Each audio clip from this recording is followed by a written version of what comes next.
పచ్చని అడవులు ప్రకృతి సోయగంతో దక్షిణ భారత కాశ్మీర్గా పేరుగాంచిన ఆదిలాబాద్ జిల్లాలో కుంటాల జలపాతం గంగమ్మ పర్వలతో జలకలను సంతరించుకుంది.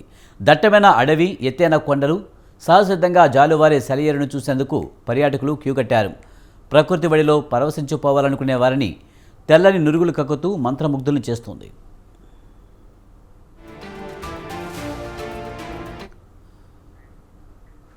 ఉమ్మడి ఆదిలాబాద్ జిల్లా జాతీయ రహదారి 44 నుంచి 20 కిలోమీటర్ల ప్రయాణం చేస్తే నేరేడిగొండ మండలంలో ఉంది ఈ కుంటాల జలపాతం.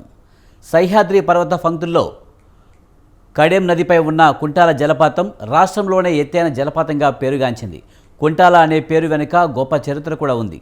శకుంతల, దుష్యంతులు ఈ ప్రాంతంలో సంచరించారని, అందుకే దీనికి కుంతాల జలపాతం అనే పేరు వచ్చిందని పూర్వీకులు చెబుతూ ఉంటారు. అయితే కుంతల రాను రాను కుంటాలగా మారినట్లు చెబుతున్నారు. ఇక వేసవికాలం నిప్పులు కురిసే ఎండలో నీరు లేక ఇన్నాళ్ళు వెలవెలబోయింది. ఇటీవల కురుస్తున్న వర్షాలకు మళ్లీ జలకళ సంతరించుకుంది. ఈ అద్భుత దృశ్యాలను కనులారా చూసేందుకు పర్యాటకులు భారీగా తరలి వస్తున్నారు. 45 అడుగుల ఎత్తు నుంచి కిందకు జాలువారుతూ గంగమ్మ పరుగులు తీస్తుంది.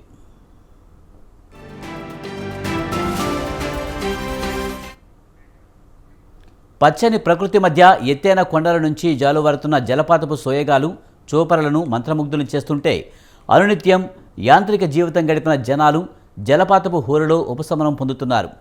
ఎందరో సుదూర ప్రాంతాల నుంచి వచ్చి ప్రకృతి అందాలను తిలకిస్తూ ఆహ్లాదంగా గడుపుతున్నారు. అయితే జలపాతం పరిసరాలలో కనీస సౌకర్యాలు లేక ఇబ్బందులు ఎదుర్కొంటున్నామని, జలపాతం వద్ద మరుగుదొడ్లు, త్రాగునీరు వంటి కనీస సౌకర్యాలు ఏర్పాటు చేయాలని పర్యాటకులు కోరుతున్నారు.